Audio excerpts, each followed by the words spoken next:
Greetings.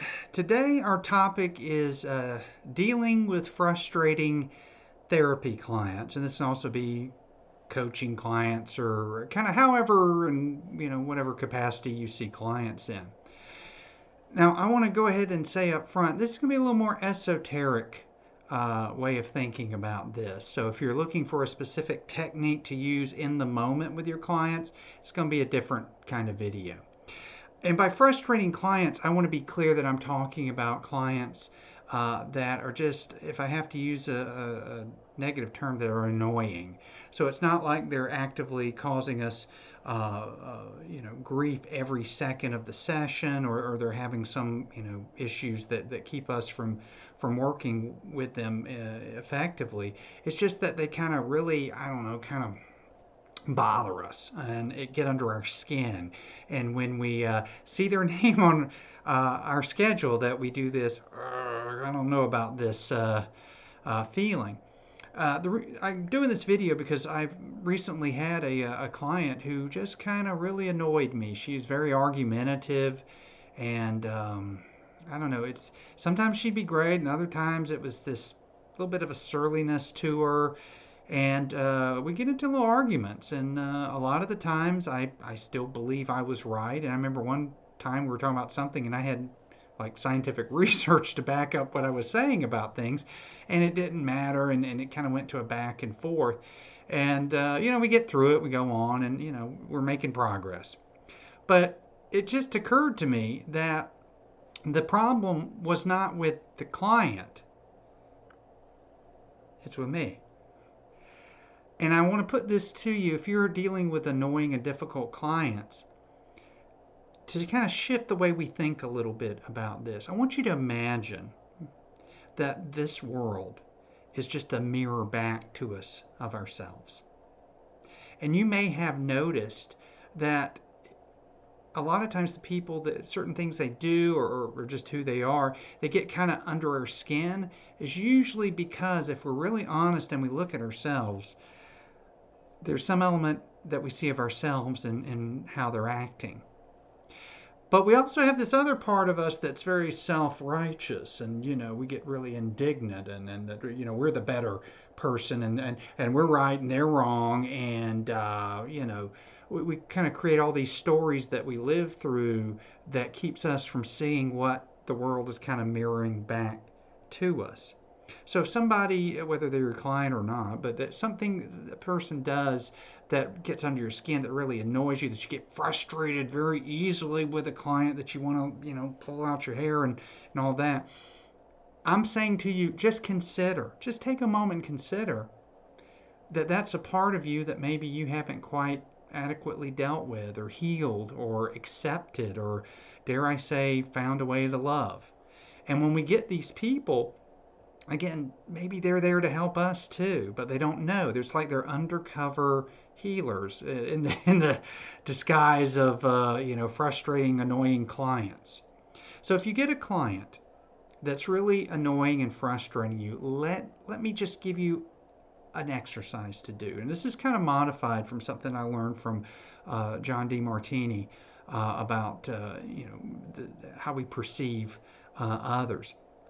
I'd like for you to get a pad and pen, and then to write down in detail the last time that this client did whatever it is that's upsetting you. And write out how you felt about it, the overarching theme. So, in my case with the client, it was argumentative, or, has to have the last word, or whatever. And then flip page and write 10 to 20 times in which you've done the exact same thing as the client. So write out every situation. It may take some time to really think of these, but trust me, if you do this, something's going to happen for you. And you write out each situation, each time you've done it. And then you get through 20 times of every time you've done it. Notice who it's with, when it was, and those kind of things. So when you're done with those 10 to 20 times that you've done that same behavior that your client has, even if it was for just a moment, then you have those 10 to 20 events, start sitting down and really, really go inside and find out why you did that. What was your motivation to do that? Underneath your need, in my case, argumentative client. Where am I argumentative? Where am I having to have the last word? I can write down all these times. What was my goal for being argumentative? What was my deep underneath desire to have by doing this behavior? And then see how many of the times it comes up to be pretty much the same behavior. Now, there's a part of you that may be resisting this right now. And that part of you is kind of the self-righteous part of you. I mean, I certainly have a ton of self-righteousness, believe me.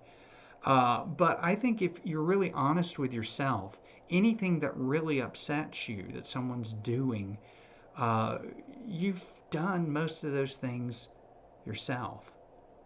I mean, I remember talking about this with someone who was working with a challenging client.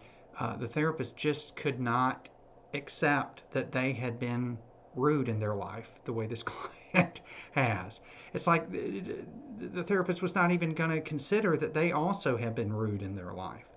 So what that does is it puts us in this kind of superior way to how dare you talk to me this way and all of this. Whereas instead of kind of like stepping back and saying, oh, there's that behavior that I did.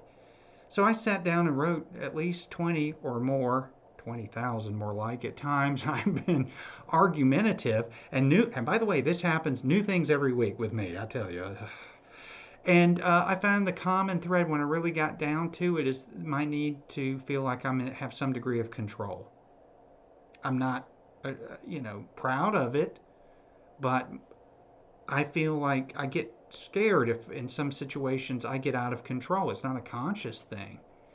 But when I see that what I was doing in those situations might be what my client is doing, maybe our argumentative back and forth is her trying to feel some deal of control, particularly in the situation with this therapist, this rather strange therapist, asking her to do different things, think different ways. Maybe that's a way for her to come back and maybe she just doesn't have the words yet to say I feel out of control or I want to feel like I have some control in my life. And when I did that, I will tell you that the sessions I've had with her since have been very productive. And when that stuff starts with the back and forth, I know I can let it go and leave it alone and realize she's just trying to possibly, like myself, feeling like there's some degree of control.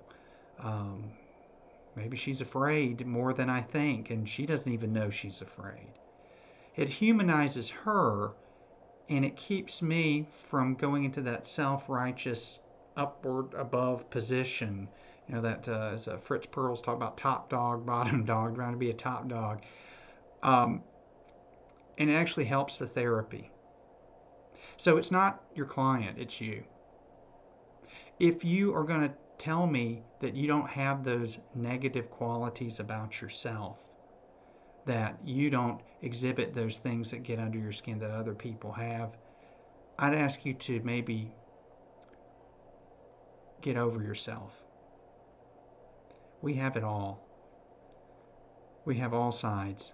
That's one thing I've had to learn. We've got good, we've got bad, we've got evil, we've got kind, compassionate, not compassionate, love, hate, anger, outrage.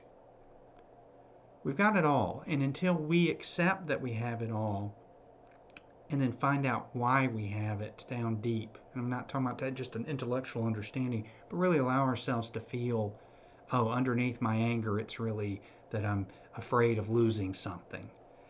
When we start doing that, our compassion for our clients grow.